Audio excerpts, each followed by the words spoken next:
అమ్మ నాకు చాక్లెట్ ఇచ్చింది అని వీడు అనుకుంటున్నాడు, కానీ అమ్మ లెక్క చేయించి జ్ఞానం ఇచ్చింది వాడికి తెలియదు. తెలుసుకోండి ఇక్కడ. అదేవిధంగా మనం కూడా అమ్మని ఆశ్రయిస్తే లౌకిక విషయాలని చాక్లెట్లు అడుగుతూ ఉంటాం. అడగండి, తప్పేం లేదు. ఆవిడ ఇస్తుంది కూడా, చాక్లెట్లు ఇవ్వదు, మరి కడుపు నొప్పి వచ్చేటంత ఇవ్వదు. అది తెలుసుకోవాలి, ఎంత అవసరం అనిపిస్తుంది ఆవిడికి తెలుసు. నిరంతరం జీవితాంతం చచ్చే వరకు చాక్లెట్లు తింటూ బతుకునాయన అని ఏ తల్లి దీవించదు లేదా? అందుకే తల్లి చాక్లెట్ చూపించి లెక్క చేయించింది. అలాగే ఈ తల్లి కూడా నీకు విషయం వాంఛలు తీరుస్తాను, కానీ ఎంత మితి, ఆ మితే ధర్మం, దాని ప్రకారంగా తీరుస్తాను, కానీ జ్ఞానం కూడా ఇస్తానంటుంది. అందుకే తల్లిని ఆశ్రయించి బ్రతికితే నీకు ఐహికము లభిస్తుంది. ఐహికంలో మునిగిపోకుండా పారమార్థిక జ్ఞానం లభించి తద్వారా మోక్షం ఇస్తున్నది. అది మోహకారిణి మోక్షకారిణి అయినటువంటి ఆ తల్లి యొక్క అసలు స్వరూపాన్ని చెప్తున్నారు. నిజానికి జ్ఞానం 1-2 మాటల్లోనే ఉంటుందండి. అది అర్థం కాకపోవడం వల్ల 1000 మాటలు చెప్పాల్సి వస్తుంది. ఇప్పుడు అద్భుతమైన మాటలు చెప్తున్నాడు ఋషిరువాచ. ఇక్కడ వరుసగా చెప్పే 2 శ్లోకాలు జాగ్రత్తగా గుర్తుపెట్టుకుంటే చాలు. నిన్న చెప్పుకున్నాం, ఈ దేవీ మహాత్మ్యంలో ప్రతి శ్లోకము మంత్రగర్భితమే. ఇవి చెవిలో పడితే చాలు ధన్యులమైపోతాం. ఒక్క శ్లోకంలో మచ్చుకి ఒక బీజాక్షాన్ని బయటికి తీసాం. కానీ ప్రతి చోట మంత్రాలు చెప్పాలంటే సభల్లో చెప్పకూడదు. సదసి నప్రకాశయత్ అన్నారు ఇక్కడ. అది శ్లోకాలు విని ఆనందిద్దాం. నిత్యైవ సా జగన్మూర్తి తయా సర్వమిదం తతం తథాపి తత్సముత్పత్తి బహుధా శ్రూయత మమ. ఈ శ్లోకం ఎంత అందంగా అన్నాడు చూడండి. నిత్యైవ సా, ఆవిడ ఇవాళ కలిగింది అంటే అర్థం ముందు లేదన అర్థం. ఆవిడ నిత్య, నిత్య అనే మాటలోనే తెలుస్తున్నది. ఆవిడ ఎప్పుడూ ఉన్న తల్లి అని అర్థం. అది ఎలా ఉన్నది అంటే నిత్య ఆవిడే, సత్య ఆవిడే. అందుకే సర్వాంతర్యామిని సతి అంటున్నాం. ఆవిడ సత్యస్వరూపుని కూడా ఆవిడే. నిత్యా సత్య అంటే అర్థం ఏంటంటే ఎప్పుడు ఉంది, ఎప్పుడు ఏ మార్పు లేకుండా ఉన్నది. మార్పు ప్రపంచానికే కానీ పరాశక్తికి కాదు. ఇది తెలుసుకోవాల్సింది. ఇక్కడ పరాశక్తి వల్లే ప్రపంచం నడుస్తోంది. పరాశక్తి వల్ల ప్రపంచానికి మార్పు ఉంది, కానీ ఆ పరాశక్తికి మార్పు లేదయ్యా. అని మార్పు లేనిది శాశ్వతముగా ఉండేది కనుక నిత్య. అయితే నిత్య అమ్మవారు అన్నారు, ఎక్కడుందో మాకేం తెలుసండి అంటే జగన్మూర్తి. తర్వాత మాట అద్భుతమైన మాట. ఆవిడ జగన్మూర్తి. ఆవిడకంటే ఒక మూర్తం ఉంది. మూర్తి అంటే విగ్రహం. ఆవిడ విగ్రహం ఏంటో తెలుసా? అమ్మవారి విగ్రహం ఏమిటి? జగత్ అన్నాడు. ఎంత అద్భుతమైన మాట అండి ఇక్కడ. నిత్యమైన జగత్తు, నిత్యమైన తల్లి యొక్క రూపము ఈ ప్రపంచమే. అది విశ్వరూప సందర్శనం అంటూ ఉంటాం. కొంచెం ఆలోచించే ప్రయత్నం చేయండి. విశ్వరూపం అంటే మిరాకులు, వండరు కాదు. కనిపించే ప్రపంచమంతా ఆ పరాశక్తి యొక్క స్వరూపమైన ఎరుక కలగాలి. అది ముందు కలగదు. శాస్త్ర సహాయంతో ముందు భావించాలి, తర్వాత దర్శిస్తాం. ఇక్కడ అది నిత్య అయిన తల్లి జగన్మూర్తి, జగద్రూపంలో ఉన్నది ఆ తల్లి. తయా సర్వమిదం తతం. ప్రతి వాక్యం కూడా వేదాంతం చెప్తోంది ఇక్కడ. తయా సర్వమిదం తతం. తతం అంటే విస్తరింపబడుట, ఇది అర్థం ఇక్కడ. తయా ఆమె చేత సర్వమిదం తతం.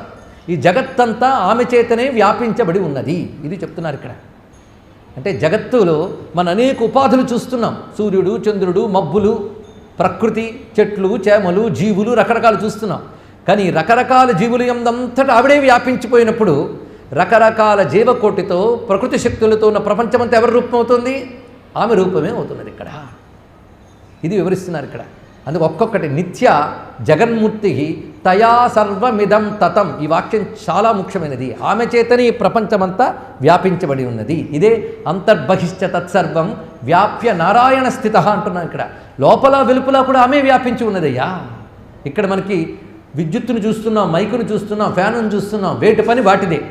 మనకు తెలుసు అన్నీ దూరంగా ఉన్నాయి, దేని పని అది చేసుకుంటుంది అని అంటున్నాం. కానీ వీటన్నిటిలో వ్యాపించి ఉన్నది ఒకటే విద్యుత్ శక్తి. అది ఎలా ఉంటుందో చూపించగలరా? చూపించలేరే. కానీ అది ఉండడం వల్ల ఇవన్నీ పనిచేస్తున్నాయి. అది వేట్లో వ్యాపించున్నది. మీరు చూస్తున్న పని చేస్తున్న ప్రతి వాటిలో వ్యాపించున్నది. ఎలాగైతే ఒకే విద్యుత్ శక్తి విడివిడిగా ఉన్న ఈ సర్వవస్తువుల యందు వ్యాపించి ఉన్నదో, అలాగే ఒకే చిచ్చక్తి అయిన అమ్మవారు సర్వజీవుల యందు అలా వ్యాపించి విశ్వమంతా ఉన్నది అని చూపిస్తున్నారు ఇక్కడ. అంత అందమైనటువంటి మాట. నిత్యైవ సా జగన్మూర్తి తయా సర్వమిదం తతం తథాపి. ఎప్పుడు ఉండే తల్లి, అంతటా ఉండే తల్లి, మళ్ళీ ఉత్పత్తి జరగడం ఏంటండి అంటే తథాపి అయినప్పటికీ సర్వవ్యాపిని, సర్వశక్తి స్వరూపిణి అయినటువంటి అమ్మవారు నిత్య అయినప్పటికీ తత్సముత్పత్తి బహుధా శ్రూయతా మమ. ఆమె యొక్క ఉత్పత్తులు అంటే ఆమె ఉద్భవాలు, ఆవిర్భవించడాలు చాలా చాలా ఉన్నాయి. అవి నీకు చెప్తాను విను. ఇంతకు ఆవిడ ఎందుకు ఆవిర్భవిస్తుంది ఇది తెలియాలి. ఏ రూపము లేని శక్తి ఆవిడ ఒక రూపంతో వచ్చింది. ఒకసారి వచ్చిందా? అనేక మార్లు వచ్చింది. ఆ రావడం మనకు బెనిఫిట్ అండి. ఆవిడ అనేక మార్లు రూపాలు ధరించడం వల్ల ఆ రూపాలు ఆ రూపాలతో ఆవిడ చేసిన పనులు అవి మనం చదువుకుని ఆనందిస్తూ పరవశించిపోతూ ఉంటే అమ్మ స్మరణ మనకు జరిగి తరించిపోతున్నాం. అందుకే అమ్మవారు రూపాలు ఎందుకు ధరించారు, రకరకాల లీలలు ఎందుకు చేశారు అంటే తడుముకోకుండా చెప్పవలసిన సమాధానం మన కోసం. అంతే. ఇక్కడ ఆవిడ లీలలు చేయడం వల్లే కదా మనం చెప్పుకుంటున్నాం, స్మరించుకుంటున్నాం, తరించిపోతున్నాం. అందుకు ఆ తల్లి సముత్పత్తి వివిధ విధాలుగా ఉంది. ఇంతకు అమ్మవారు ఎందుకు ఉద్భవిస్తారో ఒక్క మాటలో చెప్తున్నాడు. దేవానాం కార్యసిద్ధ్యర్థం ఆవిర్భవతి సా యదా ఉత్పన్నేతి తదా లోకే సా నిత్యాప్యభిధీయతే. ఈ రెండు శ్లోకములు సామాన్యం కాదండి. ఒక్కటి మాత్రం చెప్పగలను, సాధనతో సంస్కారం కలిగిన హృదయాలకి ఈ రెండు శ్లోకాలు ఆనందం కలిగిస్తాయి. ఆనందం కలగలేదు అంటే ఆ సంస్కారం లేదని అర్థం. ఇప్పుడు గుర్తుపెట్టుకోండి, ఆ రెండు శ్లోకాలు చాలా ఇంత విశేషం. అమ్మవారు అంటే ఏమిటి ఇంత వివరిస్తున్నారు ఇక్కడ. దేవానాం కార్యసిద్ధ్యర్థం ఆవిర్భవతి. ఆవిడ ఎందుకు పుడుతుంది? దేవతల కార్యాన్ని సిద్ధింపజేయడం కోసం పుడుతుంది. పుట్టడం అంటే ఒక రూపాన్ని స్వీకరించి వస్తుంది ఆవిడ. ఎందుకోసం? దేవతల కార్యసిద్ధి కోసం. మన కార్యసిద్ధి కోసం కాదా? మనం కూడా దేవతలమైతే మన కార్యసిద్ధి కోసం కూడా వస్తుంది ఆ తల్లి. ఇక్కడ సరిగ్గా లలితా శాస్త్రంలో దేవకార్య సముద్యత అనే వాక్యమే ఇక్కడ చెప్పబడుతుంది. దేవానాం కార్యసిద్ధ్యర్థం ఆవిర్భవతి సా యదా ఉత్పన్నేతి తదా లోకే సా నిత్యాపి అభిధీయతే అని ఇక్కడ. ఆవిడ ఉత్పన్నత దేనివల్ల? దేవకార్యం. దేవకార్యం అంటే ఏమిటో ఇప్పుడు చూద్దాం. దేవతల పని ఏమిటి? తిని కూర్చోవడం, స్వర్గంలో కూర్చొని చక్కగా సురపానం చేస్తూ కూర్చోవడం, అదా కాదు. దేవకార్యం అంటే లోకరక్షణ. ఇది తెలుసుకోవాలి. సూర్యుడు ఉదయిస్తున్నాడు, గాలి వీచుతోంది, వర్షం కురుస్తోంది, భూమి సస్యాలిస్తోంది, మనలో ప్రాణం కదులుతోంది, మన కంటికి సూర్యుడు అధిదేవతగా ఉన్నాడు. ఇవన్నీ దేవకార్యం.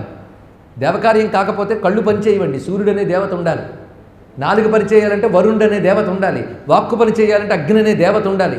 దేవతల వల్ల మనం బ్రతుకుతున్నాం. దేవతలంటే ఏమిటని అడుగుతున్నాం. అంత ఆశ్చర్యం అండి ఇక్కడ. మన చేతికి అధిదేవత ఇంద్రుడు, కాలికి అధిదేవత విష్ణువు. ఇలా చూస్తుంటే మన ఇంద్రియాలన్నీ దేవతలే. అలాగే సూర్యుడు ఒక దేవత, చంద్రుడు ఒక దేవత, వాటిల్లో నడిచే దైవ ఈశ్వర శక్తి దేవత.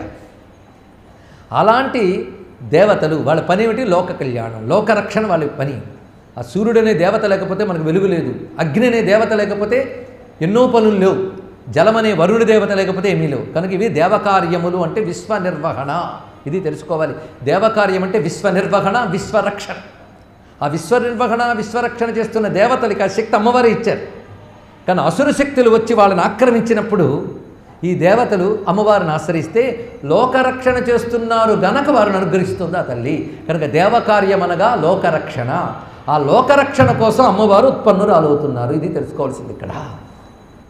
ఆ ఉత్పన్న అవుతోంది గనక ఆవిడ ఫలానా అప్పుడు అవతరించింది, ఫలానా రాక్షసుని సంహరించింది, ఈ విధంగా ధర్మాన్ని నిలిపిందని మనం చెప్పుకుంటున్నాం. కానీ సా నిత్యాపి అభిధీయతే. ఆవిడ ఉత్పన్న అనేది ఎంత నిజమో నిత్య అనేది అంత నిజము. ఇది తెలుసుకో. అది ముందు చెప్పిన నిత్యని మళ్ళీ చివరికి మళ్ళీ చెప్పారు ఇక్కడ. నిత్యని మర్చిపోకండి. ఉత్పన్న అయినప్పటికీ సా నిత్యాపి అభిధీయతే అని చెప్తూ ఎప్పుడెప్పుడు ఎలా ఆవిర్భవించిందో అనేక కథలు ఉన్నాయి. మీకు 3 కథలు చెప్తానంటున్నాడు ఇక్కడ. ఇక్కడ నుంచి 3 కథలు చెప్పబడుతున్నాయి. వీటిని ప్రథమ చరిత్రము, మధ్యమ చరిత్రము, ఉత్తమ చరిత్రము అంటారు. ఈ 3 కథలు చాలా ప్రధానం దేవి మహాత్మ్యంలో. కొందరు దీనికి మహాకాళి, మహాలక్ష్మి, మహాసరస్వతి అని 3 పేర్లు పెట్టారు.